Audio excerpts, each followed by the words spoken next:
ఎవరైనా సరే ఆరోగ్యంగా ఉండాలంటే శుభ్రత పాటించాలి. మరి శుభ్రత కావాలంటే ఎలిం ప్రొడక్ట్స్ వాడాలి. సార్ అసలు ఇప్పుడు వచ్చి gentlemen welcome to I dream media. నేను ప్రియదర్శన్. సో బేసికల్లీ మనకి తెలుసు కదా, జవాన్ అనేవాడు బార్డర్ దగ్గర ఉంటాడు. ఆయన పాపం సరిగ్గా నిద్రపోడు. వాళ్ళు సరిగ్గా నిద్రపోకపోతే మనం ఇక్కడ ప్రశాంతంగా నిద్రపోతూ ఉంటాం అనమాట. సేమ్ కైండ్లో ఫిల్మ్ ఇండస్ట్రీలో కూడా కొంతమంది జవాన్లు ఉంటారు. ఏంటంటే వాళ్ళకి పాపం ఎప్పుడు చూసినా స్ట్రెస్, సరిగ్గా నిద్ర ఉండదు, ప్రశాంతంగా ప్లేట్లో అన్నం పెట్టుకుని తినే పొజిషన్ కూడా ఉండదు. బట్ వాళ్ళే సినిమా అంతా వెన్నుముక్కలా ఉంటారనమాట. ఇండియాకి వెన్నుముక్క ఎలాగో వాళ్ళు కూడా సినిమాకి వెన్నుముక్కలా ఉంటారనమాట. బట్ ఎక్కడ కూడా వాళ్ళకి క్రెడిట్స్ అనేవి దక్కవు. వాళ్ళనే ప్రొడక్షన్ మేనేజర్లు లేదా ప్రొడక్షన్ కంట్రోలర్లు అంటారనమాట. అలాంటి ఒక సీనియర్ ఆయన ప్రొడ్యూసర్ కూడా గంటా శ్రీనివాస్ గారు అనమాట. చాలా సినిమాలకి ఆయన ప్రొడక్షన్ మేనేజర్ కింద వర్క్ చేశారు. సరిగ్గా నిద్రపోయిన సందర్భాలు కూడా లేవన్నమాట. ఎన్నో కష్టాలు, ఎన్నో ఒడిదుడుకులు ఎదుర్కొని ఎన్నో సినిమాలకి ఆయన బ్యాక్ బోన్లా నిలిచారనమాట. ఆయనతో ఇప్పుడు మాట్లాడదాం. సార్ నమస్తే. నమస్తే సార్, బాగున్నారు సార్? బాగున్నాను సార్. అసలు ఇప్పుడు వచ్చి మీరు ఎక్కడ మీ ఇంటర్వ్యూ కూడా నేను ఎక్కడ చూడలేదు, అసలు చాలా తక్కువ ఇచ్చినట్టు. అంటే మనం యాక్చువల్గా చెప్పాలంటే మనం సినిమా అనుకుంటే సినిమా నడిపించాలి, సినిమా అనుకుంటే సినిమా షూటింగ్ చేయించాలి. అంతేగాని ఫోర్గ్రౌండ్లోకి రావాల్సినంత నెసిటీ లేదు, పెద్ద ఇంట్రెస్ట్ కూడా లేదు బేసిక్గా ఫస్ట్ నుంచి. అంటే మీకు ఇప్పుడు చూస్తూ ఉంటారు కొన్నిసార్లు ఏంటంటే క్రెడిట్స్ అనేవి కొంతమందికి బాగా దక్కుతూ ఉంటాయి. వాళ్ళ కష్టం తక్కువ, క్రెడిట్స్ ఎక్కువ ఉంటాయి. మీలాంటి వాళ్ళది ఏంటంటే ఇప్పుడు కష్టం చాలా ఉంటుంది. బికాజ్ ఒక సినిమా సెట్స్లోకి ముందెళ్ళేది మీరే, సెట్స్లో అందరూ వెళ్ళిపోయాక తిరిగి వచ్చేది మీరే. మధ్యలో ఏ ఇష్యూ వచ్చినా, అది వెదర్ న్యాచురల్గా ఏదైనా జరిగినా కూడా మీరే అన్ని దగ్గరుండి చూసుకోవాలి.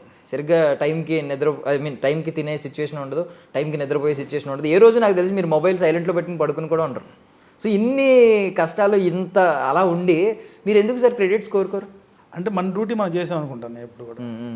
ఈ డ్యూటీ నాకు అప్పచెప్పారు, అది నేను పర్ఫెక్ట్గా చేయాలి. అంతమటుకే షూటింగ్ పర్ఫెక్ట్గా జరగాలంటే మనం పర్ఫెక్ట్గా పనిచేస్తే షూటింగ్ సరిగిపోద్ది ఆటోమేటిక్. అంతేగా దానికి ఇప్పుడు నా డ్యూటీ నేను చేసే కదా. ఇప్పుడు నేను అనేవాడిని సరిగ్గా పని చేయకపోతే ఈ షూటింగ్ జరగదు కదా. ఆటోమేటిక్ నా క్రెడిట్ వచ్చినట్టే. ఇవాళ షూటింగ్ 7 గంటలకు స్టార్ట్ చేద్దామని చెప్పేసి 7 గంటలకు స్టార్ట్ చేసాము అనుకోండి, అది నా క్రెడిటేగా. ఒకళ్ళు చెప్పకపోవచ్చు, కొంతమంది ఏంటంటే ఓపెన్గా చెప్తారు ఇది శ్రీనివాస్ వాళ్ళు చేశారు అని. కొంతమంది చెప్పరందువల్ల మనకు వచ్చిన నష్టం ఏం లేదు. ఇంకోటి ఏంటంటే ఈ సినిమా చూసి నన్ను ఇంకో సినిమా పిలుస్తున్నారు. నా కెరీర్ స్టార్ట్ చేసిన తర్వాత ఇప్పుడు దాకా ఏ ప్రొడక్షన్ కంపెనీకి వెళ్ళి నేను మీ సినిమా చేస్తానండి, నాకు సినిమా ఇవ్వండి అని చెప్పి అడిగింది లేదు ఇప్పుడు దాకా, ఇప్పటి వరకు. మరి ఇంకోటి నన్ను పిలుస్తున్నారంటే ఇది ఈ సినిమా ఎలా చేశారు చూసాక నన్ను పిలిచేది, నా గురించి ఎంక్వైరీ చేసాను నన్ను పిలిచేది. ఎంక్వైరీ చేసుకోకుండా నన్ను పిలవరు కదా, నేనేంటో తెలియకుండా. అంతే. ఆల్మోస్ట్ 35 సంవత్సరాలు దాటి ఉంది కదా సార్ మీ కెరియర్. అంటే యాక్చువల్ చెప్పాలంటే నేను 88లో వచ్చాను. 88లో 88 నుంచి చేసుకుంటూ ఉన్నాం రకరకాల పోస్టులు. అది ప్రొడక్షన్ మేనేజరా, ప్రొడక్షన్ కంట్రోలరా, ఇంకోటి పక్కన పెడితే వర్క్ చేస్తూ ఉన్నాం అప్పటి నుంచి. సో స్టార్టింగ్ సార్ ఎందుకు సార్ అసలు, అంటే ఇప్పుడు రోజులు వేరు, ఇప్పుడు అందరూ ఫిల్మ్ ఇండస్ట్రీలోకి రావాలి అనేది ప్రతి ఒక్కరికి లోపల ఉంటుంది, ఒక ఆశ, ఒక ఇంట్రెస్ట్, అవన్నీ. పైగా ఈజీ కూడా అయింది ప్లాట్ఫామ్. ఒకప్పుడు 88 అంటే ఆ రోజుల్లో అసలు ఎలా ఉండేవో కూడా సిచ్యువేషన్స్ మనం ఊహించలేం. మీకు చిరంజీవి లాంటి వాళ్ళు ఆ టైంలో, చిరంజీవి గారు అనే పేరు ఇప్పుడు ఇంత మెగాస్టార్, ఇండస్ట్రీకి మెగాస్టార్ అన్నాం. ఆ టైంలో ఎంతమంది ఎంత ముందుకు రాలేదు. నిజం చెప్పాలంటే ఆయన వచ్చారు. సార్ మీరు ఎందుకు వచ్చారు అసలు, మీకు దేని మీద ఇంట్రెస్ట్ అసలు? అంటే దేని మీద ఇంట్రెస్ట్ అనేది పక్కన పెడితే అసలు నేను మద్రాసు వెళ్ళాను ఏఎంఐ చదువుదామని. యాక్చువల్లీ విజయవాడ చదువుతున్నాను, విజయవాడ ప్రాపర్ కోచింగ్ లేదని చెప్పేసి మద్రాసు వెళ్ళాను. SIET అని చెప్పేసి ఉంది, నా ఇప్పుడు కృష్ణారెడ్డి గారు అని చెప్పేసి సింధూర్బో కృష్ణారెడ్డి అంటారు, వాళ్ళు ఇన్స్టిట్యూట్ పెట్టారు ఒకటి అప్పుడు. అక్కడ దాంట్లో వెళ్ళేవాడిని. మ్యాక్సిమం 12 దాకా క్లాసులు ఉంటాయి మ్యాక్సిమం. దాని తర్వాత క్లాసులు ఉండవు, ఫ్రీ టైం మొత్తం. నాకు పేపర్ చదివే అలవాటు, నవల్ చదివే అలవాటు ఉంది. అది రోజు చదవలేంగా, ఈ బోర్ పడతా ఉంది. సినిమాలకి షికార్లు తిరిగి అలవాటు మనకి ఫస్ట్ నుంచి లేదు. పని ఉంటే వెళ్తాం, పని లేకపోతే వెళ్ళాను. అందరూ విజీపీ బీచ్కి చాలాసార్లు వెళ్ళారు, నేను అసలు ఎప్పుడు దాకా వెళ్ళలేదు. ఓరో షూటింగ్ నిమిత్తం వెళ్ళాను తప్పితే అక్కడికి, అంతకని చూద్దామని ఇప్పుడు వెళ్ళలేదు. ఇక అలాంటి హ్యాబిట్లు ఉండి నాకు మరి ఎట్లా బోర్ కొడుతుంటాయి. అప్పుడే కరెక్ట్గా వల్లభనే జనార్దన్ గారని విజయ్ బాబునాయుడు గారి సన్నెల్లో ఉన్నారు. ఆయన ప్రొడ్యూసరు, డైరెక్టరు, కార్మిక ఖైదీలు, తోడు నీడ, అమ్మాయి చక్రవర్తి ఇలాంటి సినిమాలను తీశారు ఆయన. కొత్త వాళ్ళ కోసం అని చెప్పేసి అభినయ ఆర్టిస్ట్ అకాడమీ అని చెప్పేసి కొత్త అకాడమీ పెట్టారు. దాంట్లో ఒక చోటకు వచ్చేసి నేర్చుకోవాలంటే వాళ్ళకి ఎక్స్పెండిచర్ ఎక్కువైద్దని చెప్పేసి ఆయన ఏం చేశారంటే త్రూ అవుట్ ఏపీలో బ్రాంచ్లు పెట్టేసి అక్కడ ఎవ్రీ సాటర్డే సండే కోచింగ్ ఇచ్చేట్టుగా పెట్టారన్నమాట. పెట్టినప్పుడు సరే అది నేను యాడ్ చూశాను, ఆంధ్రజ్యోతిలోనూ సెతార్ ఎక్కడో చూశాను నేను, ఆంధ్రజ్యోతిలో అనుకుంటా. చూసి వెళ్ళి అక్కడ చాలా తక్కువ ఫీజు కూడా, నామినల్ 250 అంత ఉంది ఫీజు. దాంట్లో జాయిన్ అయిపోయాను. ఇక మామూలుగా సాటర్డే సండే వెళ్ళేవాడిని, కోచింగ్ తీసుకున్నాను, అయిపోయింది. కోచింగ్ పీరియడ్ అయిపోయింది. దాని తర్వాత స్టిల్స్ ప్రోగ్రాము, తర్వాత వీడియో ప్రోగ్రామ్ అంతా అయిపోయింది. ఇక వేషాల కోసం తిరగాలి అంతే. అంటే ఇక మనం అన్ఎంప్లాయ్ అయిపోయాం, ట్రైనింగ్ అయిపోయింది, అన్ఎంప్లాయ్ అయిపోయాం అక్కడ. సరే తిరుగుతున్నాము, అసలు ఎలా అప్రోచ్ తెలియట్లేదు. జనార్దన్ గారు రకరకాల ట్రై చేస్తున్నారు. జనార్దన్ గారు ఎంతమంది ట్రై చేస్తారు? దగ్గర 1000-1200 మంది ఉంటారు మెంబర్స్ దాంట్లో, అంటే త్రూ అవుట్ అన్ని బ్రాంచెస్లో. చూశాను, దీనికంటే కూడా దీనికంటే కూడా ఇలా ఉంటే బెటర్ కదా.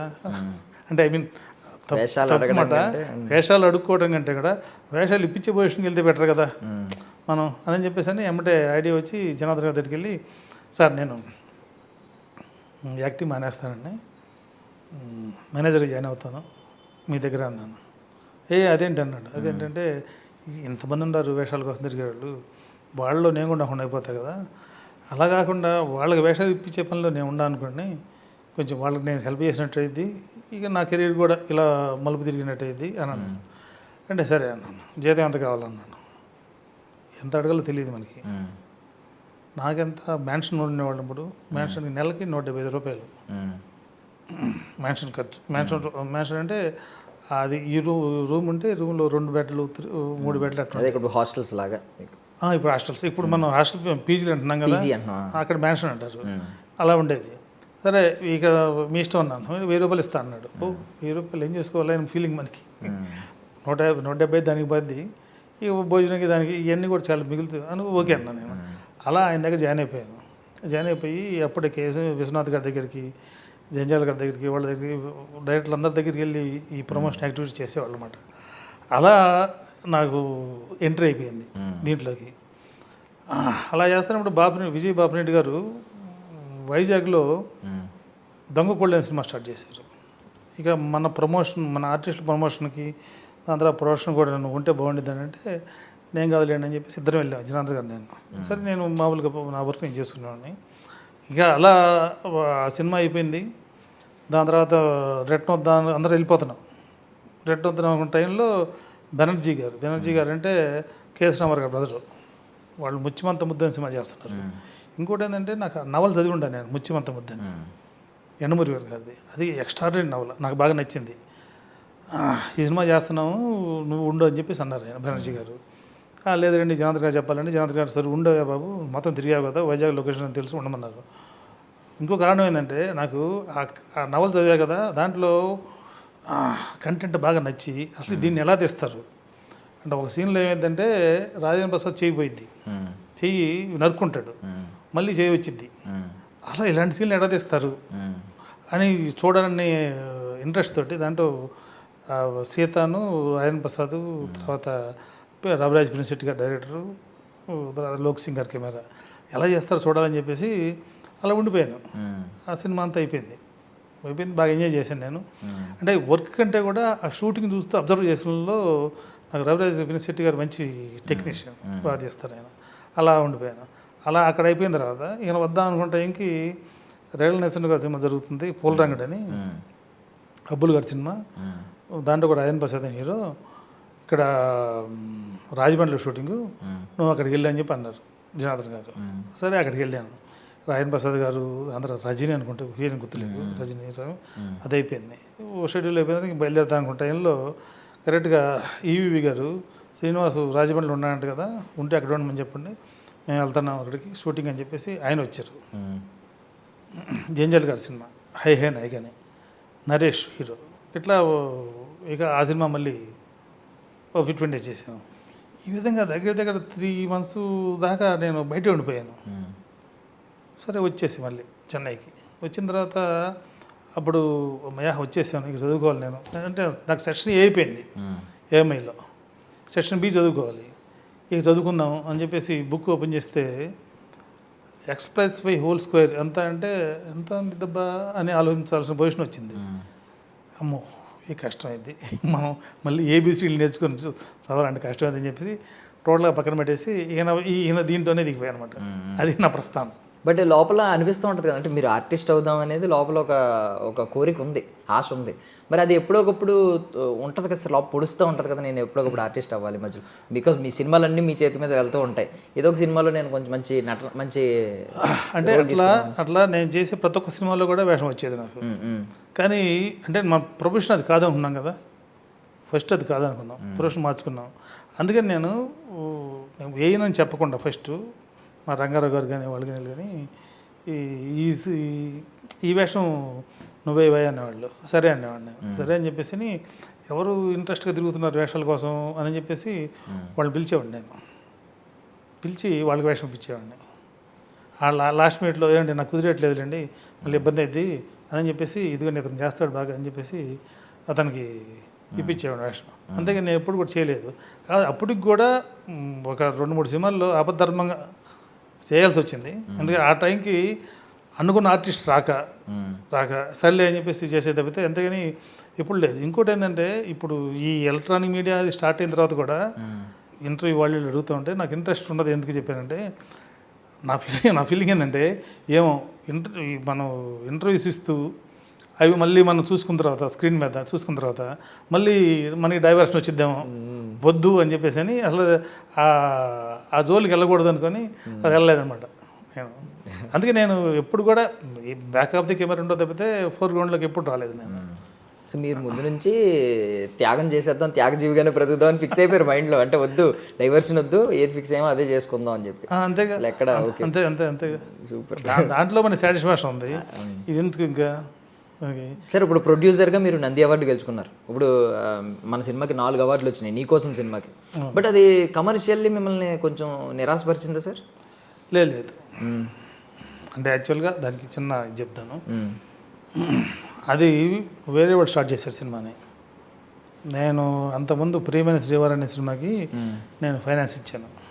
ఫైనాన్స్ ఇస్తే అది చాలా ప్రాబ్లమ్స్ వల్ల అది నాకు డబ్బులు సరిగా ఇవ్వలేదు వాళ్ళు. నాకేదో నోట్ రాసి ఇచ్చారు, మరి పలానప్పుడు ఇస్తామని చెప్పేసి. సరే నేను కోర్టు నుంచి స్టే ఆర్డర్ తీసుకొచ్చే సినిమాకి.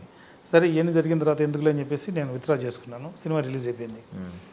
వాళ్ళు అంజిరెడ్డి అని ఉన్నాడు ఈ పార్ట్నర్స్లో. అంజిరెడ్డి ఏం చేశాడంటే సీను వైట్లతోటి నీకోసం అనే సినిమా మొదలుపెట్టాడు.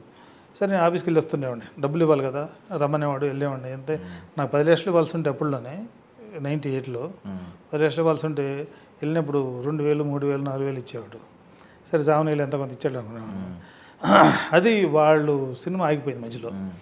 పార్ట్నర్స్కి వాళ్ళకి అండర్స్టాండింగ్ కుదరకు లేదా ఎందుకో తెలియదు, నేను ఎప్పుడు అడగలేదు. ఆగిపోయింది అంతే. ఇక జనార్దన్ గారి దగ్గరికి వచ్చింది సినిమా. జనార్దన్ గారు చూశారు సినిమా, నన్ను కూడా చూడమన్నారు. నన్ను కూడా చూడమని నేను చూశాను సినిమాని. చూస్తే ఓకే పర్లేదు అనిపించింది. లేదు శ్రీనివాస్ బాగుండేది, ఇది ఇలా చేద్దాం అలా చేద్దాం, దీన్ని మారుద్దాం, మొత్తం స్క్రీన్ ప్లే కొంచెం షఫిల్ చేద్దాం, మనం సీను మనవాడే కదా వాడికి లైఫ్ అయ్యింది చేద్దాం అన్నాడు. సరే సార్ అన్నాను. సరే సార్ అంటే సరే నీ పేరు మీద పెట్టుకోది సినిమా అని అన్నాడు. సార్ నా పేరు ఎందుకు మీ పేరు పెడదాం అన్నాను. లేదు నీ పేరు మీద పెట్టుకో అన్నాడు. సరే అన్న. అంజిరెడ్డి వచ్చాడు. గంట గారు సినిమా మీ పేరు మీద చేయమన్నారు అగ్రిమెంటు జనార్దన్ గారు, అందుకని మీరు అగ్రిమెంట్ ప్రిపేర్ చేయండి నేను వస్తా అన్నాడు. ఏమయ్యా నా దగ్గర డబ్బులు లేవు, నువ్వు అగ్రిమెంట్ ప్రిపేర్ చేసి తీసుకొస్తే నేను సంతకం పెట్టి తీసుకుంటాను అన్నాడు. అది మీరు ఇంతే చెప్తారు సార్, మీరు కూడా ఇంతే చెప్పటం కాదు, సరదా చెప్పటం కాదు, సీరియస్గా చెప్తున్నాను. నా దగ్గర డబ్బులు లేవు, దీనికి 200 ఖర్చు అయ్యేది, 200 నా దగ్గర లేవు, నువ్వు చేసి తీసుకొస్తా అన్నాడు. సరే సార్ అని చెప్పేసి వెళ్ళాడు, అగ్రిమెంట్ తీసుకొచ్చాడు. వాళ్ళందరి దగ్గరికి మిగతా పార్ట్నర్స్ దగ్గర నెలలో నువ్వు సంతకాలు పెట్టించురా అన్నాను. సంతకాలు పెట్టించుకొని వచ్చాడు. నేను సంతకం పెట్టాను, అగ్రిమెంట్ తీసుకున్నాడు. సరే ఒక 200 ఇంటికి అన్నాను. ఏంటన్నాడు, నీ సినిమా మళ్ళీ మొదలు పెట్టాలి కదయ్యా, ఆ 200 మొదలు పెట్టాలి, నేను 200 ఇవ్వన్నాను. ఊరుకోండి సార్ మీరు అన్నాడు. నిజంగా ఇవ్వన్నాను. 500 ఇచ్చాడు. వద్దు నేను 200 చాలే అని చెప్పేసి 200 తీసుకున్నాను. అలా ఆ సినిమాని మొదలుపెట్టాం. మన దగ్గర డబ్బులు లేవు, ఎక్కడ మనకి డబ్బులు దొరికితే అక్కడ తీసుకొచ్చేసి మనం షూటింగ్ చేయడమే. దీనికి ఫస్ట్ దేవిశ్రీ ప్రసాద్ మ్యూజిక్ ఈ సినిమాకి. ఫస్ట్ ఒక సాంగ్ అయిపోయింది అప్పటికి. ఒక సాంగ్ షూటింగ్ కూడా అయిపోయింది. ఇంకా సాంగ్స్ చేయాలి. ఇంకా సత్యమూర్తి గారికి ఫోన్ చేశారు జయంత్ర గారు, వాళ్ళంతా బాగా ఫ్రెండ్స్. ఫోన్ చేసి ఆ అబ్బాయిని వెళ్ళమంటే లైన్లో పిలిచారు.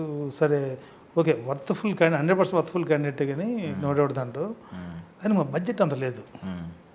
సరే మన బడ్జెట్కైనా ఆయన కుదరదు అంటున్నాడు. ఎట్లా అనుకుంటే సరే తర్వాత వద్దాలని చెప్పాను నేను.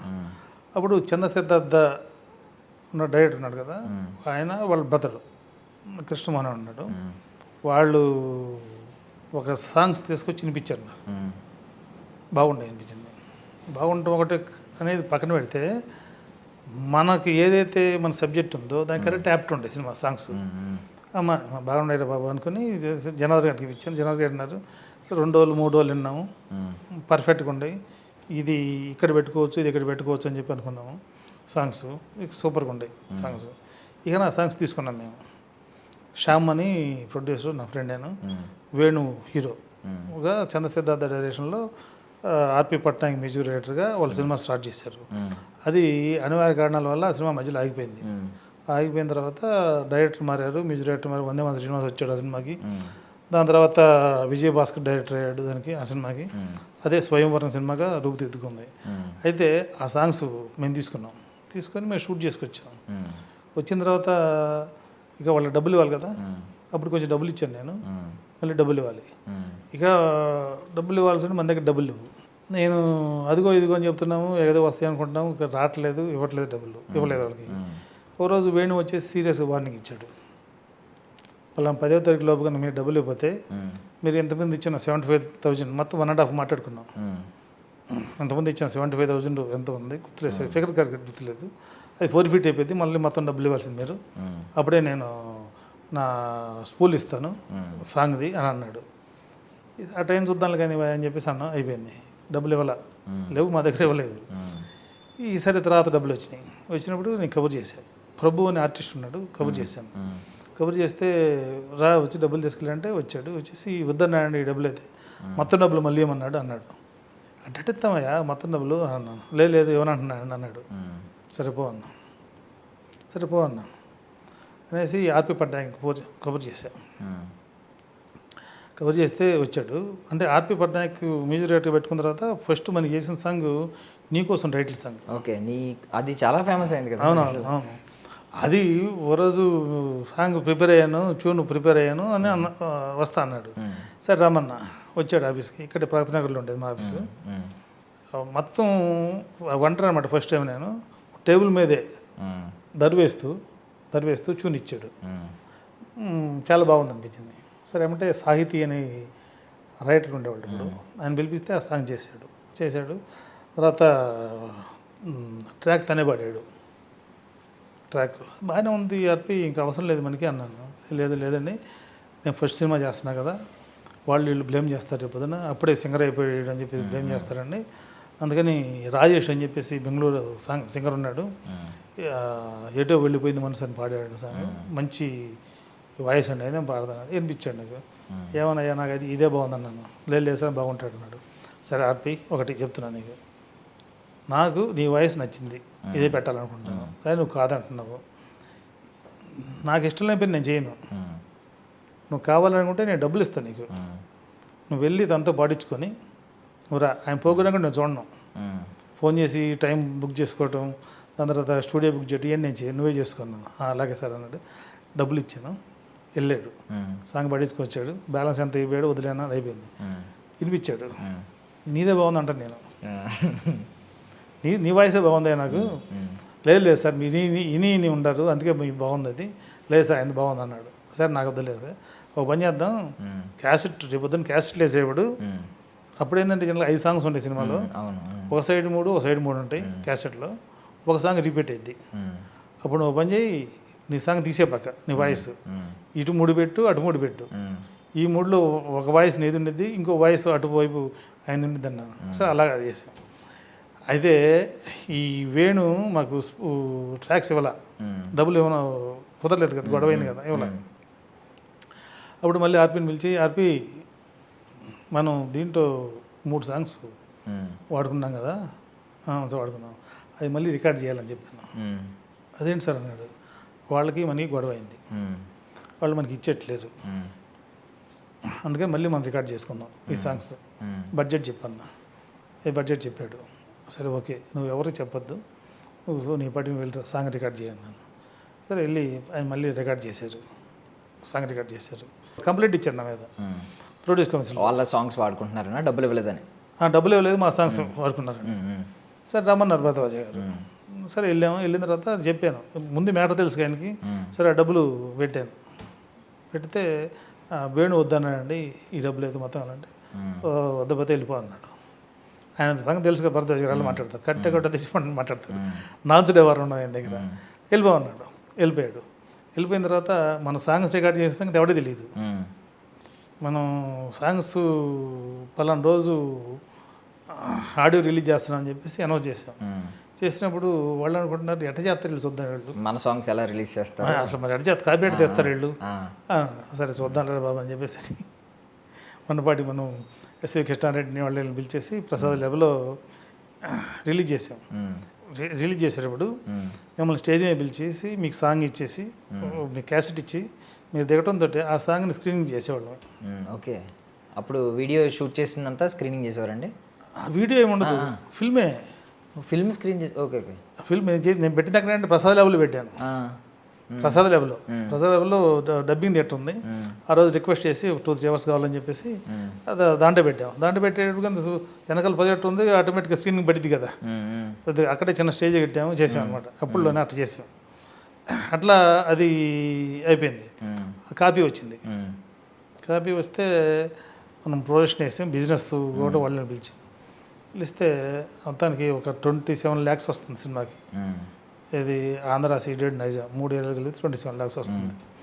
మనం రిలీజ్ చేయాలంటే ఇంకో 30 lakhs దాకా కావాలి. మన దగ్గర డబ్బులు లేవు. అది పక్కన పెడితే మన అప్పులు తెచ్చాము వాళ్ళ దగ్గర అవన్నీ కట్టాలి, కట్టకుండా రిలీజ్ చేయలేము. యాక్చువల్లీ నేను ఇందాక నుంచి ఒక సస్పెన్స్లో ఉన్నాను. ఇందుకే లాస్ట్కి సినిమా ఇప్పుడు యూట్యూబ్లో ఉంది కదండి, ఇందులో ఏ వర్షన్ ఉంచారు? మన ఆర్పి పట్నాయక్ గారు వాయిస్ ఉంచారా, లేదు ఆయన వాయిస్ ఉంచారా? ఇది దీంట్లో సాంగ్ నీకోసం టైటిల్ సాంగ్ రైట్, రెండు ఉంటాయి. రెండు సినిమాలో వస్తుంది కదా ఒక సాంగ్. సినిమాలో మటుకి రాజేష్దే ఉంది, ఆయనదే ఉంచారు, రాజేష్ గారు. అంటే ఇది పట్టు పెట్టాడు. మీకు వస్తాయి కదా అప్పుడు, మీకు రివ్యూలు ఇచ్చే వాళ్ళు ఉంటారు కదా, ఇది బాగుంది అది బాగుందని. అప్పుడు ఎంత లేదు, ఇప్పుడు వచ్చింది తప్పితే సోషల్ మీడియా. నార్మల్గా విన్న వాళ్ళు మీకు చెప్తా ఉంటారు కదా సార్, ఈ సాంగ్ బాగుందా ఆ సాంగ్ బాగుందా అని. తేడా తెలియలే ఎవరికి, తెలియలేదు అసలు. తెలియలే అంటే నేను అడిగాను పర్టికులర్గా, ఈ క్యాసెట్ పెట్టి ఒక సైడ్ నింపించేసి మళ్ళీ సైడ్ ఇది బాగుంది అదేంటి ఇదేంటి రెండు ఒకటే కదా అని వాళ్ళు. తేడా తెలియదు వాళ్ళకి. అంటే ఫస్ట్ సాంగే లాస్ట్ వచ్చింది మళ్ళీ అనుకునేవారు. అంతే రిపీట్ అయింది అనుకోలేదు తప్పితే అదొక వాయిస్ ఇదొక వాయిస్ అన్న సంగతి చాలా మంది గుర్తుపట్టలేదు. కాబట్టి నేను ఆర్పితో చెప్పాను గట్టిగా, కాదు ఆర్పి కాదు అంటే లేదు బాగోదు సార్ అన్నాడు. తను చెప్పింది కరెక్టే. ఫస్ట్ టైం మ్యూజిక్ చేస్తున్నప్పుడు ఈ సాంగ్ కూడా పాడితే అప్పుడు ఇటు బడా కింద ఈ రకరకాల కామెంట్స్ వస్తాయి అని చెప్పేసి తను భయం పాపం. సో మళ్ళీ నీకోసం సినిమాకి వస్తే సార్, అది రవితేజ గారిని సోలోగా ఇంట్రడ్యూస్ చేసిన సినిమా. ఇప్పుడు ఆయన మాస్ మహారాజా. అంటే మీరు ఆ టైంలో ఏమన్నా గమనించారా సార్, ఈయనకు ఒక పెద్ద జీవితం ఉంది, ఒక పెద్ద స్టార్ అవుతాడు ఫ్యూచర్లో అని ఖచ్చితంగా ఏమన్నా అనిపించిందండి? అంటే జనార్దన్ గారు నేను కూర్చొని ఆ సాంగ్స్, దాని తర్వాత ఆయనకి కొంచెం ఎమోషనల్ సీన్స్ ఉండేవి, చాలా ఎమోషనల్ సీన్స్ ఉండి అవన్నీ చూసిన తర్వాత డెఫినెట్గా అంటే ఇంత రేంజ్లో అనుకోలేదు కానీ డెఫినెట్గా అతను సక్సెస్ అవుతాడా 100% సక్సెస్ అవుతాడు అనుకున్నాం అప్పుడే. దాని తర్వాత మనం ఆ సినిమాలో గమనించింది మళ్ళీ ఆర్పి పట్నాయక్, తర్వాత సీను వైట్ల, కెమెరామెన్ రాంప్రసాద్ సి రాంప్రసాద్ అని చెప్పేసి మాధవ్ గారు అబ్బాయి. ఇప్పుడు అతనే బాగా పాపులర్ అయ్యాడు, పెద్ద పెద్ద సినిమాలు చేస్తున్నాడు ఆయన రవితేజ, తర్వాత బ్రహ్మాజీ. వీళ్ళు మట్టికి డెఫినెట్గా 100% సక్సెస్ అవుతారు. అంటే ఒక రకంగా ముద్దు తరగా చెప్పాలంటే ఇండస్ట్రీని వెళ్ళేస్తారు అన్న లెవెల్లో మేము అనుకున్నాడు జనార్దన్ గారు. నేను అంటే మహేశ్వరి గారు ఆ టైంకే ఒక మంచి పెద్ద హీరోయిన్ లెక్కిస్తే, అంటే మంచి డిమాండ్ ఉన్న హీరోయిన్, యూత్లో మంచి క్రేజ్ వచ్చింది ఆవిడకి, గులాబీ సినిమా కావచ్చు ఇలాంటివన్నీ వచ్చినాయి. సో ఆవిడ మీరు అనుకుని ఉంటారు అంటే మంచి పెద్ద ఫామ్లో ఉన్న హీరోయిన్ మన దగ్గరికి వచ్చింది, ఇంకా పెద్ద జీవితం ఉంటుంది, ఇంకే సూపర్ సక్సెస్ అవుతుంది అని అనుకుని ఉంటారు. తర్వాత మీరు అనుకున్నట్టు ఏమన్నా ఎక్కడన్నా డిసప్పాయింట్మెంట్ అని కనిపించిందా ఆమె కెరియర్ గ్రాఫ్లో మీకు? ఎందుకు సడన్గా ఆగిపోయింది, కొంచెం ఇంకా కొంచెం రీచ్ అయ్యి? దానికి ఏంటంటే మెయిన్గా పిఆర్ ప్రాబ్లం, సరైన పిఆర్ఓ లేరు తనకి అప్రోచ్ అవ్వాలంటే అది ఎక్కడ దొరికి నెంబర్లు ఏంటి అయ్యేంటి ఏంటి కొంచెం అంటే ఏదంటే కమ్యూనికేషన్ గ్యాప్ అంటారే, ఆ కమ్యూనికేషన్ గ్యాప్లో సరిగా తనకి అవకాశాలు రాలా. లేదంటే దాంట్లో అమ్మాయికి యాక్చువల్గా బెస్ట్ యాక్ట్రెస్ అమ్మాయి నీకోసం సినిమాలో బెస్ట్ యాక్ట్రెస్ అవార్డు వచ్చింది. అవును, నంది అవార్డు వచ్చింది. నంది అవార్డు వచ్చింది తనకి. బ్రహ్మాండంగా చేసింది. ఇంకోటి ఏంటంటే వీళ్ళెవరు కూడా మనకి ప్రాబ్లమాటిక్ ఆర్టిస్టులు కాదు అసలు. ఇప్పుడు కూడా రవితేజ కావచ్చు, అమ్మాయి మహేశ్వరి కావచ్చు, వీళ్ళెవరు కూడా మనం ఎందుకంటే మనం ఒడిదుడుకులు ఎదుర్కొంటూ వెళ్ళాం కాబట్టి ఎవరికి కూడా సరి పేమెంట్స్ కూడా ఇవ్వాల. రవితేజ గారికి అయితే అసలు ఇచ్చాం లేదు కూడా డౌట్ నాకు గుర్తులేదు. ఆయన ఎప్పుడు కూడా డబ్బులు అడిగింది లేదు, ఇంకోటి లేదు పాపం.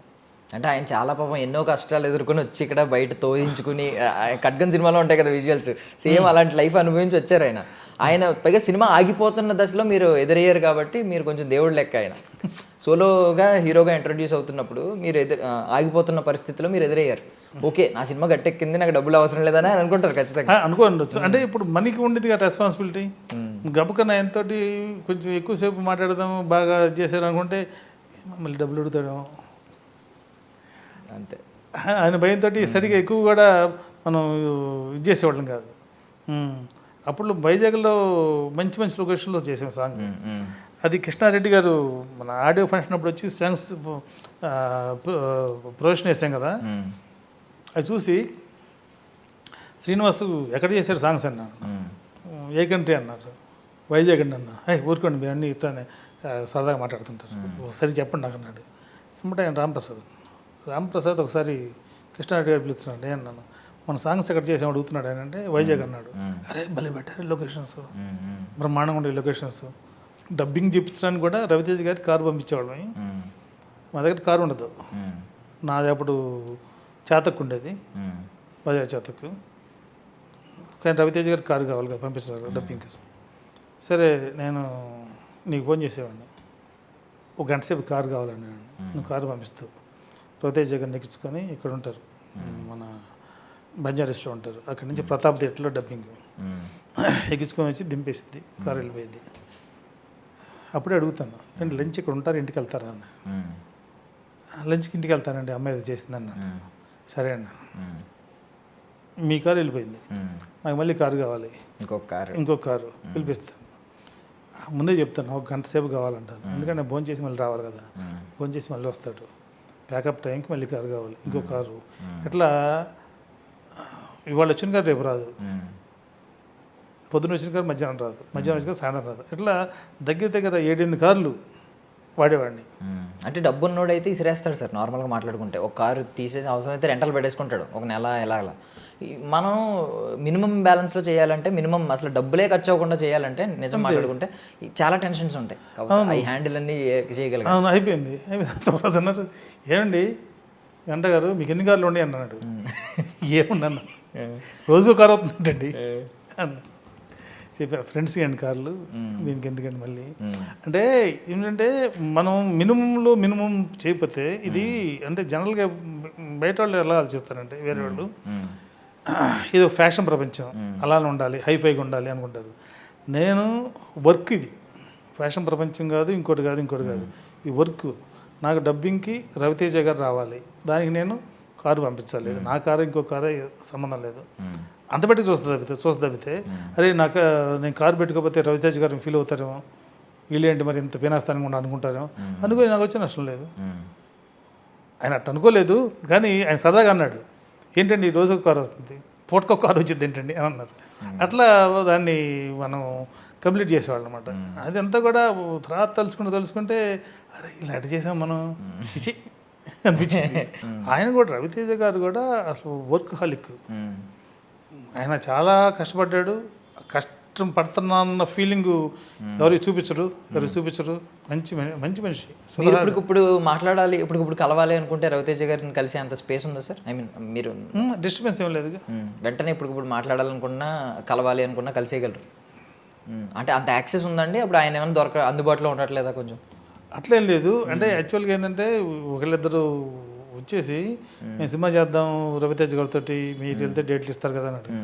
అట్లేం లేదయా, ఇప్పుడు 4 సినిమాలు ఉంటే దాంట్లో ఒకటి అయింది తప్పితే ఆప్షన్ మనకి ఇస్తారు తప్పితే, అంతేగాని మిగతా ఆపేసి నాకు ఇవ్వాలంత నెసెసిటీ ఏం లేదు అక్కడ, అది కూడా కరెక్ట్ కాదు అంటే. లేదు నేను ఒకటి చెప్పాను, ఒక కన్సెషన్ ఏమి తీసుకోవచ్చేమో వెళ్ళిన తర్వాత అంటే సరే మేము డబ్బులు పెడతాం మీరు వెళ్ళండి ముందుకి అని అన్నారు. సరే ఒకసారి వెళ్ళా రవితేజ్ గారి దగ్గరికి వెళ్ళి ఎప్పటిదాకా అడగలేదు సినిమా చేయమని. వెళ్ళి అడిగా రాజా దగ్గర షూటింగ్ జరుగుతున్నప్పుడు దిల్ రాజు గారికి వెళ్ళి అడిగితే ఓకే చేస్తాను డైరెక్టర్ ఎవరు అన్నాడు. సరే ఇది చెప్పాను. అయినా అది కాదులేండి ఇంకోటి చేద్దాం అన్నాడు. సరే ఓకే మీరు చెప్పండి, మీరు ఎవరు చెప్తే వాళ్ళతో నేను మాట్లాడతాను, లేదా నేను చెప్తాను అంటే కొంచెం టైం ఉండకన్నాను. సరే అన్నాడు. ఇది చూస్తే వెనక చూస్తే నా వాళ్ళు లేరు, డబ్బులు పెడతాం వచ్చినట్టు లేరు. నేను అడిగాను ఏంటంటే లేదండి పలానా దాంట్లో లాస్ అయింది టైం పట్టిద్ది అన్నారు.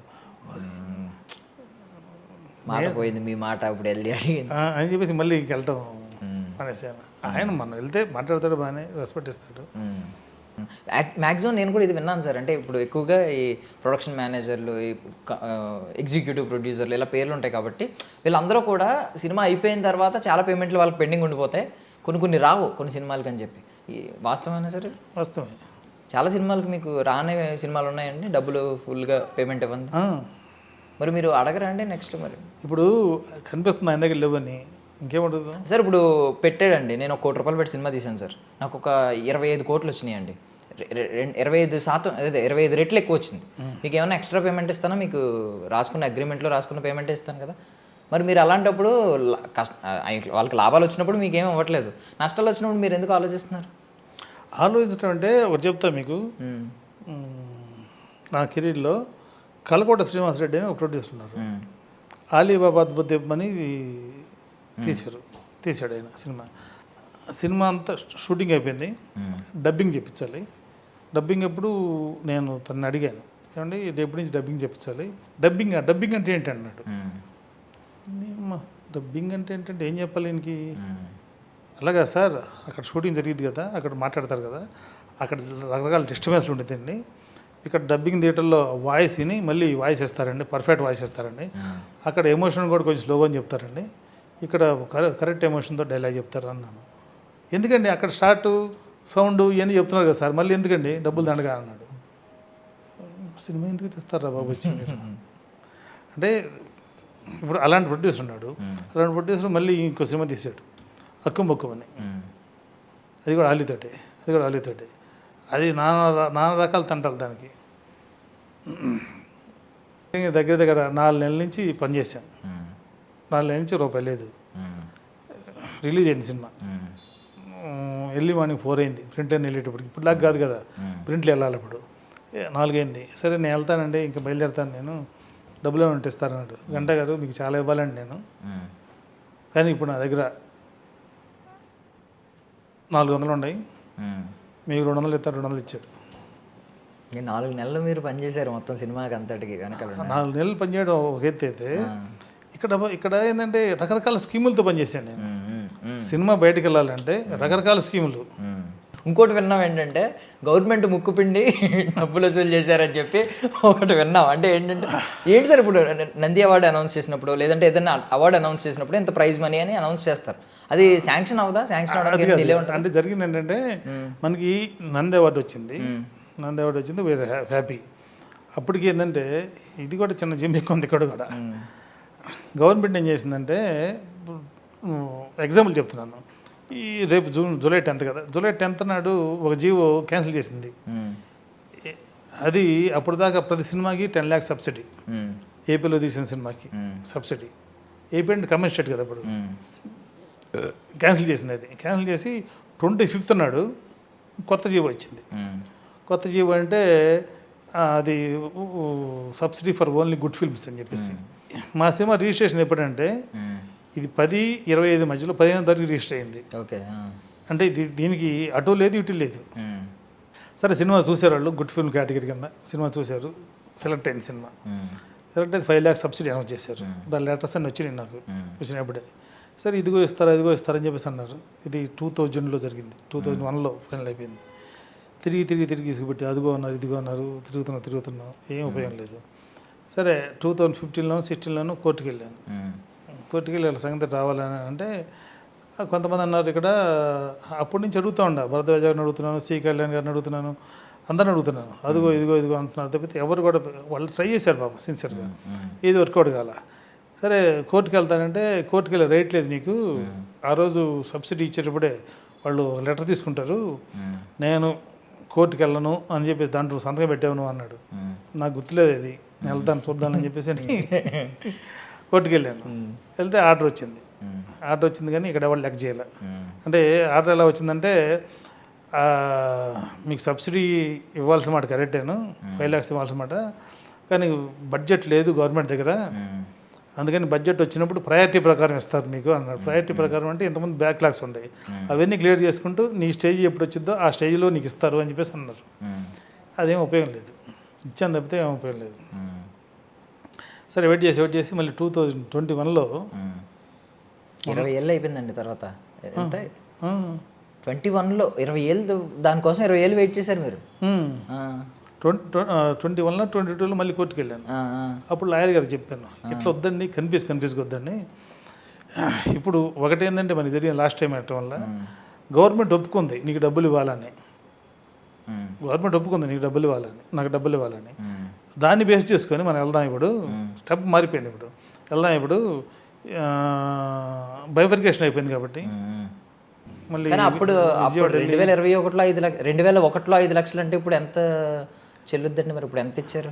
ఇప్పుడు అదే 5 ఇచ్చారు. నేను అడిగాను లాయర్ గారిని, 2001లో 5 లక్షలు, 2021కి 5 లక్షలు ఏంటంటే? అదే నేను లాయర్ గారిని అడిగాను, ఏమంటే ఇట్లా కొంచెం మనం ఇంట్రెస్ట్ అయితే చేసి అడుగుదామంటే జడ్జి గారిని అడిగాడు. ఆయన అడిగితే ముందు ఇది తీసుకొని తర్వాత చూద్దాం అని అన్నాడు ఆయన, జడ్జి కూడా. సరే, ఇప్పుడు లేఖలో అయితే అలా రాశారు, లెటర్లో అయితే ఏమని, ఇప్పుడు ఇలాంటి వాటి వల్లే నేను మళ్ళీ ప్రొడక్షన్ మేనేజర్ కింద చేసుకుంటున్నాను, నాకు మోటివేషన్ లేక నేను సినిమాలు ఇంకా ఆపేసాను ప్రొడ్యూసర్గా అని చెప్పి. అసలు కారణం ఏం చెప్తారు? అసలు ప్రొడ్యూసర్గా ఇంకా ముందుకు వెళ్ళకపోవడానికి కారణం, నీకోసం తర్వాత ఇంకా సినిమాలు సోలో ప్రొడ్యూసర్గా తీయకపోవడానికి కారణం? అంటే యాక్చువల్ సోలో ప్రొడ్యూసర్గా తీయలేదు, కానీ నేను మధ్యలో టార్గెట్ అని సినిమా చేశాను మొహమ్మద్ ఖాన్ తోటి. అది మా సి కళ్యాణ్ గారు బాగా హెల్ప్ చేశారు సినిమాకి. ఆ సినిమా సరిగా ఇదవ్వలేదు. సరే ఎందుకు రా బాబు ఓవర్గా అని చెప్పేసి, ఇప్పుడు మనకి నీకోసం సినిమా అయిపోయిన తర్వాత మన భాస్కర్ పట్ల రవి ఉన్నారు కదా, మన ఇప్పుడు పెద్ద రైటరు, ఆయన సితార్లో పనిచేసేవాడు. సితార్లో ఆయన మీ ఇంటర్వ్యూ కావాలని వచ్చారు. వస్తే ఎల్వై నా ఇంటర్వ్యూ రాస్తారు, నువ్వేదో ఫ్రెండ్షిప్గా నువ్వు వచ్చావు తప్పితే నా ఇంటర్వ్యూ ఏదంటే లేదు మేనేజ్మెంట్కి పంపించిందని అన్నారు. సరే రండి వచ్చాడు. తర్వాత అడిగారు, మీకు ఇంతమంది ప్రొడక్షన్ మేనేజర్ చేశారు కదా, ఇప్పుడు ప్రొడ్యూసర్గా చేశారు కదా, దానికి నీ తేడా ఏంటని. పెద్ద తేడా ఏం లేదు, దానికి డబ్బులు తీసుకు పని చేసాను, దీన్ని డబ్బులు పెట్టి పని చేశాను, ఏదైనా పని ఒకటే నాకు చేశాను అన్నాను. తర్వాత మీకు ఫస్ట్ సినిమాకి నంది అవార్డు వచ్చింది కదా, మీరు ఎలా ఫీల్ అవుతున్నారంటే, ఫస్ట్ సినిమాకి నంది అవార్డు అంటే పెద్ద గొప్పగా ఫీల్ అవ్వట్లేదు నేను, నా సినిమా రామోజీరావు గారు కొన్నారు నా సినిమాని, అది గొప్పగా ఫీల్ అవుతున్నాను నేను. ఎందుకు? నేను సితార్ నుంచి వచ్చాను కాబట్టి చెప్తున్నారు మీరు అన్నాడు. సితార్ నుంచి కాదు, నువ్వు ఏ తార్ నుంచి వచ్చినా సరే నేను చెప్పేవాడిని ఇదేను. రిజల్ట్ గుడ్ వచ్చింది, కానీ ఇంత అవసరమా మనకి? అంత కష్టపడాల్సిన అంత అవసరం ఉందా మనకి? అన్ని జిమిక్కులుగా ఆలోచించేసి మనం చేయాల్సినంత అవసరం ఉందా అని చెప్పేసి అనిపించేసి, సరే ఓకే అంటే మనం సినిమా తీయాలి అనే ఉద్దేశంతో మనం ఇప్పుడు ట్రావెల్ అవ్వలేదు. అలా ట్రావెలింగ్లో ఏదన్నా వస్తే ప్రాజెక్ట్ అయితే చేయటం తప్పితే వద్దనుకున్నాను. అప్పుడు యాక్చువల్గా ఆ టార్గెట్ అయిపోతున్న టైంలో గోల్డ్ మీన్స్ టెలిఫిల్మ్స్ అని చెప్పేసి బాంబే వాళ్ళు నా దగ్గరికి వచ్చారు. వచ్చేసి ఇట్లా మేము తెలుగు సినిమాలని హిందీ డబ్బింగ్ చేస్తామని, తెలుగు సినిమాలు మీకు సర్కిల్ ఉంది కదా, ఎవరు చెప్పారు మనకు తెలియదు, సర్కిల్ ఉంది కదా మీరు మాకు హెల్ప్ చేయండి అని అన్నాడు. అని చెప్పిన కండిషన్స్ ఒకటే వాళ్ళకి, సిన్సియర్గా ప్రొఫెషనల్గా చేద్దామంటే చేస్తా అన్నాను. సో వాళ్ళు చేస్తా అన్నారు. అలా ఇక ఓ దిల్ రాజు గారు కావచ్చు, ఇక్కడ ప్రొడ్యూసర్ దత్ గారు కావచ్చు, భోగల్ ప్రసాద్ గారు కావచ్చు, మైత్రి మూవీస్, అందరి సినిమాలు కూడా నేనే తీసుకునేవాడిని హిందీ డబ్బింగ్కి. అలా ఒక ఆ ప్రస్థానం మొత్తం ఒక 16 దాకా 16 అంతే 17 దాకా అసలు ఖాళీ ఉండేది కాదు. ఇక్కడ చెన్నైలో పెద్ద సినిమాలన్నీ కూడా మేమే తీసుకునేవాళ్ళం. దాను గారి సినిమాలు కానీ అందరి శివజ్యోతి కానీ ఏదైనా అన్ని సినిమాలు కూడా మనమే తీసుకునేవాళ్ళం. దాంతో అసలు మనకి తీరిక లేదు. ఇప్పుడు ఎలా ఉంది సార్? ఇప్పుడు అంటే మరి పాన్ ఇండియా మార్కెట్ వచ్చింది, ఎవరైతే అనౌన్స్ చేస్తున్నారో వాళ్ళే మల్టిపుల్ లాంగ్వేజెస్లో రిలీజ్ చేస్తున్నారు. సో ఆ మార్కెట్ క్లోజ్ అయింది. ఇంకోటి ఏంటంటే ప్రొడక్షన్ మేనేజర్గా కూడా ఇప్పుడు యంగ్స్టర్స్ పోటీ పడుతూ ఉంటారు, ఎవరికి వాళ్ళు సరే నేను చేస్తాను అని చెప్పి ఆఫీసులో చుట్టూ తిరుగుతారు. మీకున్న లెగసీ, మీకున్న ఒక పేరు మర్యాదలో వేరు. ఇప్పుడు కుర్ర వాళ్ళందరూ వచ్చేస్తున్నారు, నా ఏజ్ వాళ్ళు, నాకంటే చిన్న ఏజ్ వాళ్ళు. సో ఇప్పుడు ఎలా ఉంది సార్ అసలు మీరు సినిమాలు, ఇప్పుడు రానున్న సినిమాలు కావచ్చు, మీ వర్క్ ఎలా ఉంది సార్? ఇప్పుడు ఏంటంటే నేను ఒక ఓటీటీకి ఏదైనా చేద్దామని చెప్పేసి ఒక సీరియల్ కూడా చేస్తున్నాం వాళ్ళతో కలిసి. జీ తెలుగులో వస్తుంది అది, చామంతి అని చేస్తున్నాను. ఇప్పుడు ఓటీటీకి ఏదైనా చేద్దామని చెప్పి, పెద్ద లెవెల్లో చేద్దామని చెప్పి ప్రయత్నం చేస్తున్నాను. అది చూద్దాం. ఓకే సార్, ఒకటి విన్నాను నేను, అంటే మీకు ఉండే కష్టాలు ఏంటంటే బేసికల్లీ కొంచెం ఈగో ఉండకూడదు. మీ పొజిషన్లో ఉన్న వాళ్ళకి ఈగో ఉందంటే సెట్స్ ఖచ్చితంగా ప్రశాంతంగా ఉండదు, మధ్యలో షూటింగ్ ఆగిపోయే సందర్భాలు ఎక్కువ ఉంటాయి. సో మీరు ఈగోలెస్గా పనిచేస్తారు.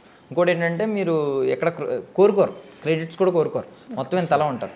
ఇంకొకటి ఏంటంటే ఫ్యామిలీ టైం ఇవ్వడానికి అస్సలు కుదరదు, ఎందుకంటే ముందెళ్ళేది మీరే, లాస్ట్ వచ్చేది మీరే అందరికంటే. సో ఈ టైంలో మీరు ఒకటి విన్నాను నేను మీ గురించి, మీ అమ్మాయి గురించి, చిన్నప్పుడు మీ పాప ఏంటి సార్ అది సందర్భం ఏంటి? అంటే ఏంటంటే అప్పుడులో అమ్మాయి పుట్టింది, దాని తర్వాత నేను బాగా బిజీగా ఉన్నాను.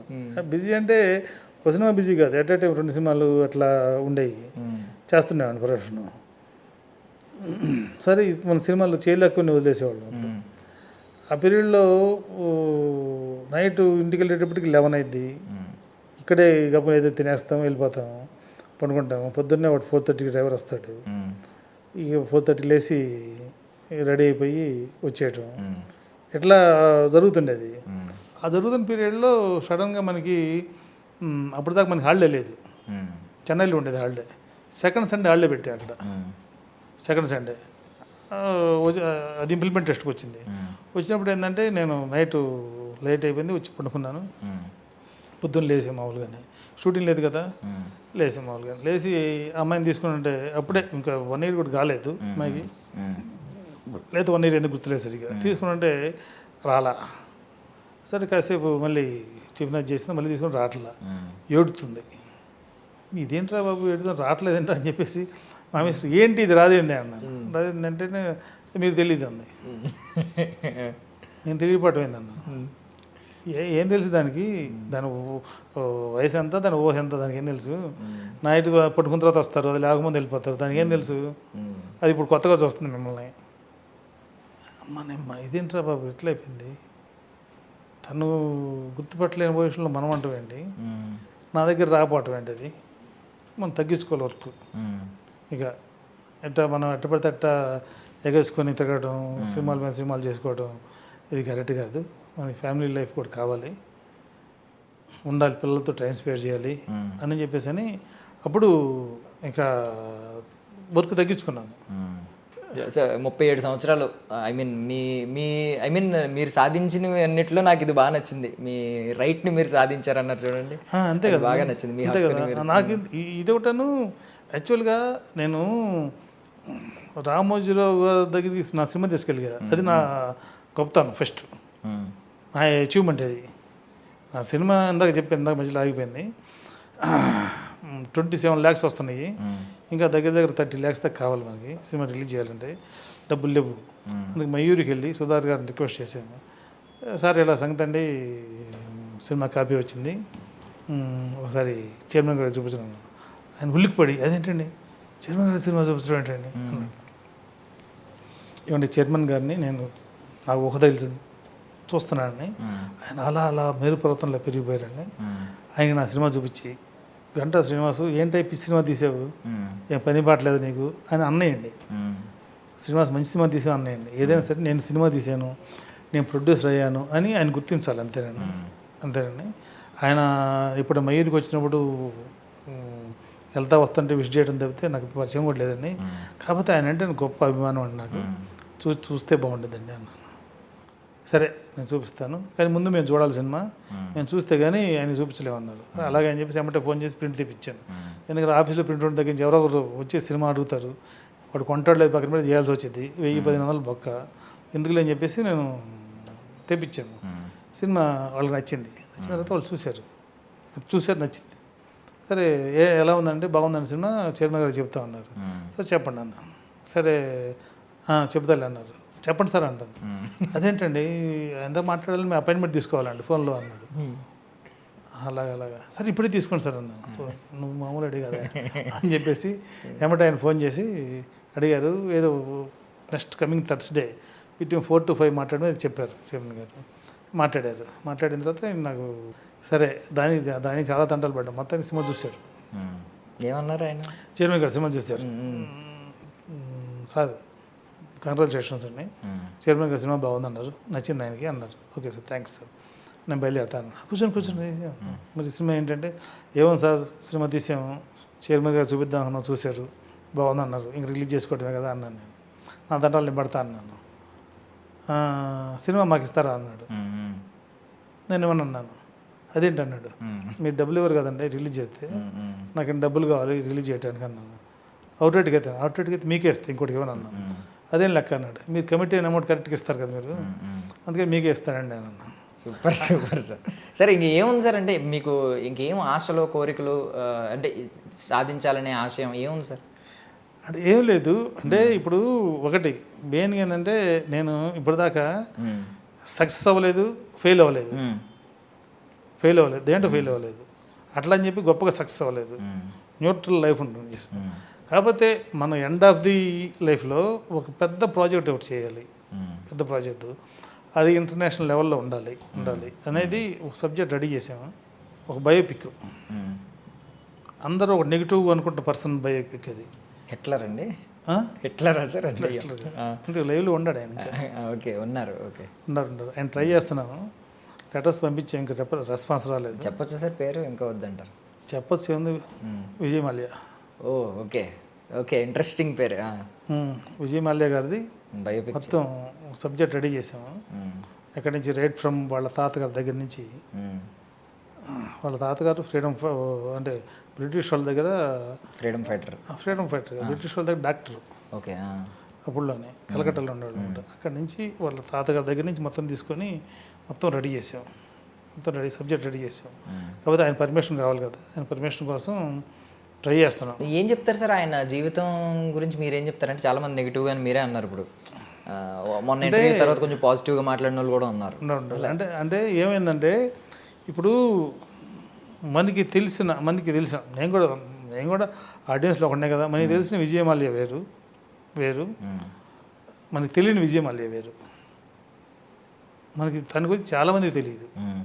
మనం ఎంతసేపటికి ఆ ఫ్యాషన్గా ఆ గర్ల్స్ తోటి అటాటా ఎంజాయ్ చేస్తుంటాడు లైఫ్, ఇదే తెలుసు తప్పితే దానికి ఒక స్ట్రాటజీ ఉండేది.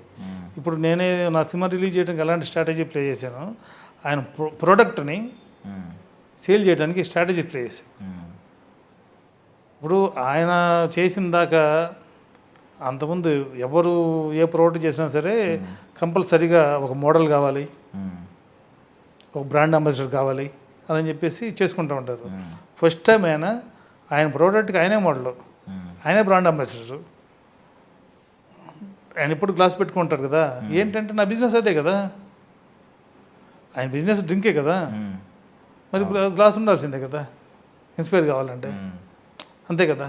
ఇప్పుడు చాలామంది బిజినెస్ మ్యాన్ ఉన్నారు మనకి, ఎవరి గురించి మనం మాట్లాడుకోం, విజయ్ మల్లి గురించి మాట్లాడుకుంటాం. ఎందుకంటే పబ్లిక్లో ఉన్నాడు ఆయన, కొంచెం నలుగురు నడిచే దారిలో కాకుండా కొంచెం డిఫరెంట్గా వెళ్తున్నారు, సక్సెస్ అయ్యాడు. సరే, ఫెయిల్యూర్కి రకరకాల కారణాలు ఉంటాయి. నేను తీసుకుని ఏంటంటే, ఫస్ట్ సక్సెస్ వరకే విజయ్ మాల్యా, దాని తర్వాత సెకండ్ది rise of the king first, దాని తర్వాత downfall of the king second. ఇది అట్లా తీసుకొని రెడీ చేసాము. సబ్జెక్ట్ అంతా రెడీ అయింది, ఆయన అప్రోచ్ అవుతున్నాము. అది అన్నీ జరిగితే అది చేస్తే వాళ్ళు, ఎందుకంటే అది ఓకే అంటేనే దగ్గర స్టార్ట్ చేయడానికి మినిమం 6 months పట్టిద్ది. ఆర్టిస్టులు తీసుకోవడం కానీ, వాళ్ళ తాతగారిని వాళ్ళ నాన్నగారిని ఈయన్ని సెలెక్ట్ చేయడం కానీ, ఇది కానీ లొకేషన్స్ కానీ. అంటే ఇప్పుడు మీరు వాళ్ళ తాతగారు వాళ్ళ చుట్టుపక్కల వాళ్ళని అందరినీ ఆడియన్స్కి అంత పరిచయం కాదు కాబట్టి ఎవరిని పెట్టినా ఓకే. విజయ్ మాల్యా గారి ఫేస్ అంత బాగా తెలిసింది కాబట్టి బాగా మ్యాచ్ అయ్యే ఆర్టిస్ట్ని వెతకాలి. ఎవరెవరు అనుకుంటున్నారు సార్ మైండ్లో? అంటే రకరకాల అనుకుంటున్నాము. అరవింద్ స్వామి ఉన్నారు కదా, అరవింద్ స్వామి ఇప్పుడు మొన్న జయలలిత గారి బయోపిక్ చేశారు కదా, దాంట్లో అరవింద్ స్వామి ఈ వేషం వేశారు కదా. అది చాలాసేపు చూస్తే తప్పితే గుర్తురాడు. మ్మ్. ఓ ఇది నరసింహ స్వామి అని చెప్పేసి అంటే అలా మోల్డ్ అంటే ఇప్పుడు ఆర్టిస్టులు అందరూ ఆర్టిస్టులే కానీ అలా మోల్డ్ అయ్యే ఆర్టిస్ట్ ఎవరు ఉండరు మనకి ఫిజిక్ కానీ ఇది కానీ అట్లా ఉండరు, 2-3 ఉండరు ఇంకా ఆలోచనలో. అంటే ఫస్ట్ ఆయన దగ్గర నుంచి గ్రీన్ సైకిల్ వస్తే ఇంకా ముందుకు వెళ్దాంలే అని చెప్పేసి మనం ట్రై చేస్తున్నాం. అట్లనే ఆయన కోసమే కపిల్ దేవ్ని కలిసాము, కపిల్ దేవ్ వాళ్ళ ఫ్రెండ్ అంటే కలిసాము. ఆ టైంలో వర్కౌట్ కాలేదు. సో ముందు సబ్జెక్ట్ చేద్దామని చెప్పి సబ్జెక్ట్ అంతా రెడీ చేసాము. ఇది మన ఇక అంటే ఇది దాని తర్వాత అది స్టార్ట్ చేస్తే కనీసం 2 ఏళ్ళు పెట్టింది. ఇది సినిమా అనుకుంటున్నారు సార్ ఏమన్నా? కాదు series web series same scam 1992 అని హర్షద్ మెహతా అదే సేమ్ ఇది స్కామ్ కాదు, స్కీమ్. స్కీమ్ లేదు ఆయన లైఫ్ బిగినింగ్లో వెరీ వెరీ గుడ్ అనమాట. దాని తర్వాత ఈ ఎయిర్లైన్స్ స్టార్ట్ చేసినప్పుడే కొంచెం సెట్ బ్యాక్ అయింది తప్పితే, అంతేగాని ఆయన basically is not fraud person. So వస్తే 2 సీజన్లు వస్తాయి, rise of the king, downfall of the king. అంతే రెండు అంటే మనం ఏం చేసామంటే రైజ్ ఆఫ్ ది కింగ్నే మనం తీసుకున్నాం, డౌన్ఫాల్ ఆఫ్ ది కింగ్ ఆయనతో డిస్కస్ చేయకుండా మన మార్కెట్లో దొరికే బ్యాడ్ దీన్ని తీసుకొని మనం చేయలేం కదా. ఇప్పుడు ప్రతి చోట కూడా 2 ఉంటాయి, హెడ్ అండ్ టైల్. మనం కాయనికి 1 సైడ్ చూసాం, అదర్ సైడ్ మనం చూడాలంటే ఆయనతో డిస్కస్ చేస్తే కదా ఏది ఎందుకు జరిగింది అనేది. అందరూ పారిపోయారు అంటున్నారు ఆయన్ని, ఆయన పారిపోలా, ఊరు వెళ్ళారు, వేరే కంట్రీకి వెళ్ళారు. వెళ్ళేటప్పటికి ఇక్కడ రకరకాలుగా పబ్లిసిటీ వచ్చేసింది, పారిపోయాడు ఇంకెందుకు లేదు అని చెప్పేసి అటు వెళ్ళిపోయి అక్కడ ఉండిపోయాడు. చెప్తున్నమాట అట్లా రకరకాల జరుగుతూ ఉండేది. అంటే other side of the coin ఏంటో తెలుసుకుంటే కదా. కరెక్ట్. ఎందుకంటే దాంట్లో ఆయన లైఫ్లో ఇప్పుడు యూత్కి కావాల్సిన ఇన్స్పైర్ అయ్యే బిజినెస్ ట్రిక్స్, ఇన్స్పిరేషన్స్ చాలా ఉండేది దాంట్లో ఆయన లైఫ్లో. అవి యూత్కి బిజినెస్ చేసే వాళ్ళకి కావచ్చు, ఇంకోటి కావచ్చు, అందరికీ ఉపయోగపడింది. మనం అక్కడ జరిగిన బ్యాడ్ తీసుకోకుండా గుడ్ తీసుకుంటే మనకి చాలా తెలుసుకోవచ్చు. అందుకనే అది ఒకటి అనుకున్నాను అంతే.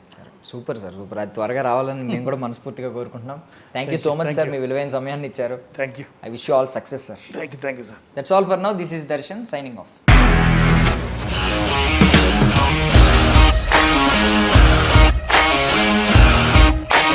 ఇండస్ట్రీలో కమిట్మెంట్ ఇష్యూస్ వస్తే నీకు కూడా వచ్చినట్టు? మార్నింగ్ తీసుకెళ్ళాలంటే కొట్టి పడేస్తారు.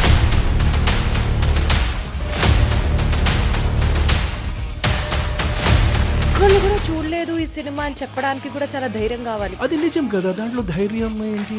నెక్స్ట్ డే ప్లేట్ మార్చేస్తే తప్పు కదా. As of now we are comfortable this అని నేను అనుకుంటున్నాను. రష్మిక గారిది మీది ఒకే ఊరు అంట కదా. నీకు కోపం వచ్చిందంటే బాగా తిట్టేత్తరా? తిట్టేద్దామండి. నిజంగా గేమ్ ని ఎలా చేంజ్ చేయగలిగారు? ఏపీఎస్ఎఫ్సి వాళ్ళకి 6 నెలల్లో నేను 6 లక్షలు కట్టా. బిజినెస్ చేయాలనుకుంటే it is as difficult as riding a tiger.